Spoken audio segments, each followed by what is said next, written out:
Assalamualaikum adik-adik, apa kabar kalian semuanya? Semoga sehat selalu ya. Bertemu lagi dengan Kak Lina. Di video kali ini Kak Lina akan membahas klasifikasi 5 kingdom.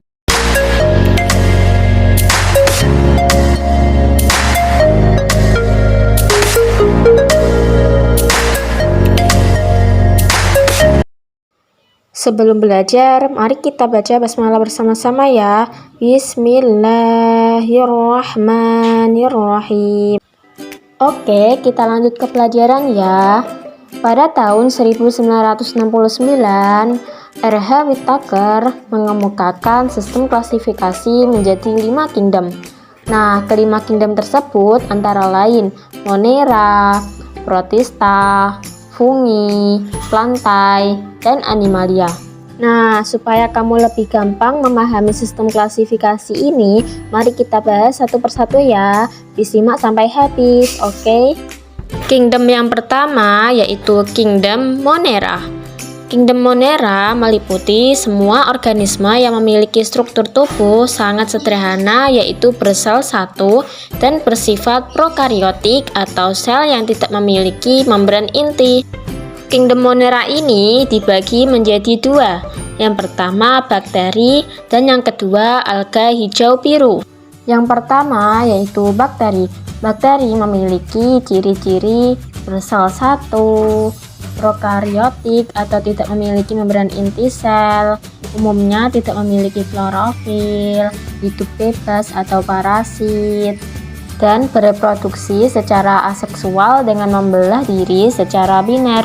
Sedangkan kalau struktur tubuh bakteri terdiri dari dinding sel, sitoplasma, mesosom, ribosom, flagella, dan pili. Contoh bakteri yang menguntungkan seperti E. coli yang mampu membantu pembusukan makanan di dalam usus besar.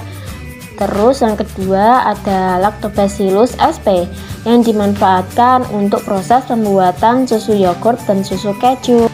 Sedangkan bakteri yang merugikan contohnya seperti Salmonella typhosa, yaitu penyebab penyakit tipes. Dan yang kedua Mycobacterium tuberculosis yang menyebabkan penyakit tuberkulosis. Kingdom Monera yang kedua yaitu alga hijau biru atau Cyanobacteria. Cyanobacteria merupakan mikroorganisme prokariotik yang hubungan kekerabatannya lebih dekat dengan bakteri dibandingkan dengan alga.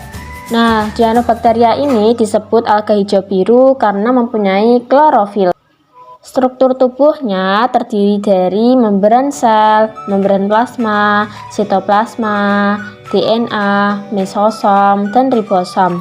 Contoh alga hijau biru yang menguntungkan seperti nostoc, yaitu untuk perendaman sawah selama musim hujan. Contoh yang kedua yaitu spirulina, yaitu ganggang yang mengandung protein yang tinggi sehingga dijadikan sebagai sumber makanan.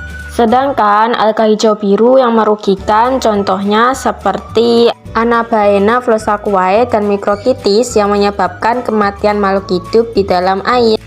Lanjut ke kingdom yang kedua yaitu kingdom Protista.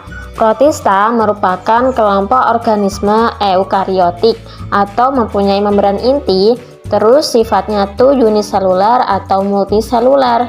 Protista hidupnya bebas, bisa di air tawar atau air laut, atau parasit di cairan tubuh dan jaringan makhluk hidup lain.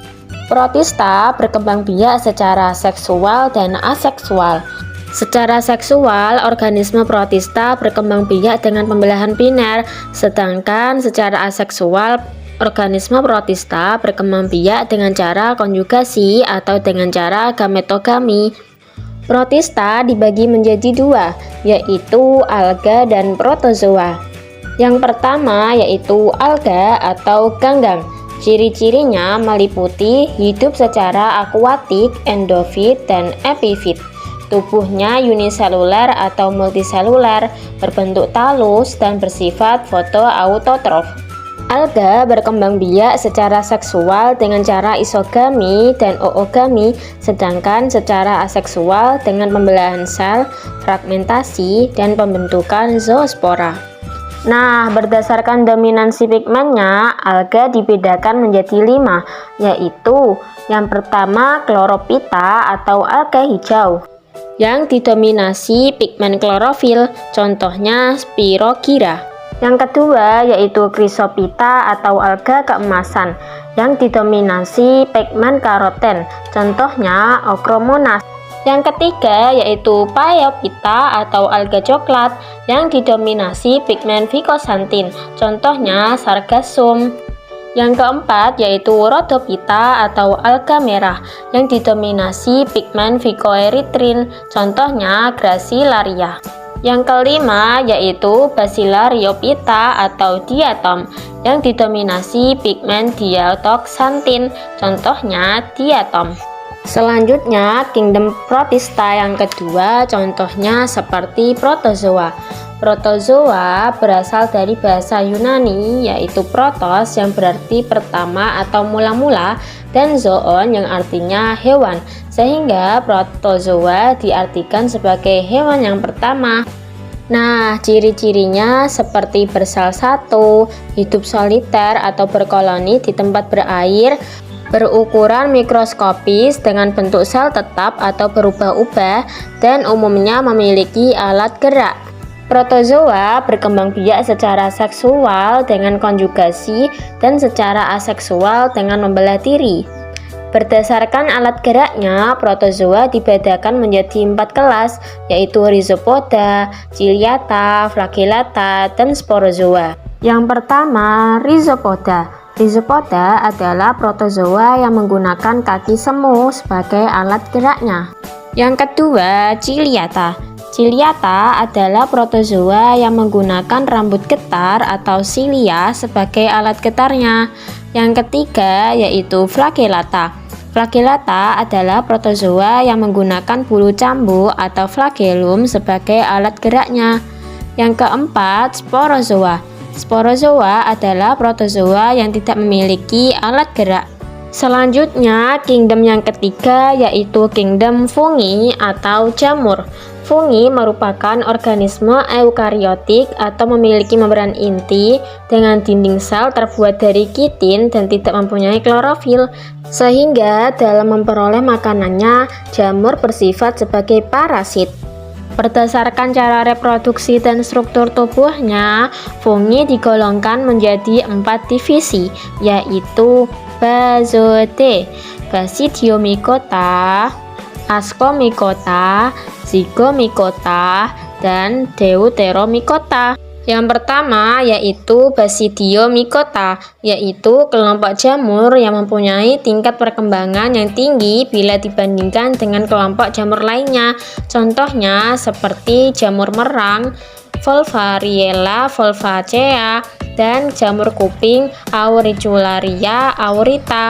Yang kedua yaitu Ascomycota. Ascomycota kebanyakan hidup sebagai parasit pada organisme lain, pada sisa organisme, dan ada yang hidup bersimbiosis dengan alga biru atau alga hijau bersel satu membentuk lichenes. Contohnya seperti Penicillium sp dan Saccharomyces sp. Yang ketiga yaitu Zygomycota. Zygomycota biasanya hidup sebagai saprofit pada roti, nasi, dan bahan makanan lainnya, serta ada yang hidup sebagai parasit. Contohnya Rhizopus sp, Mucor, dan Pliobolus. Yang keempat yaitu Deuteromycota. Contohnya seperti Monilia Cytopila dan Curvularia. Nah, itu tadi merupakan penjelasan dari ketiga kingdom ya. Masih ada 2 lagi akan kita bahas di video selanjutnya ya, yaitu kingdom Plantae dan kingdom Animalia. Oke, kita cukupkan pembelajaran kali ini dengan mengucapkan hamdalah bersama-sama. Alhamdulillahirabbil alamin. Wassalamualaikum warahmatullahi wabarakatuh.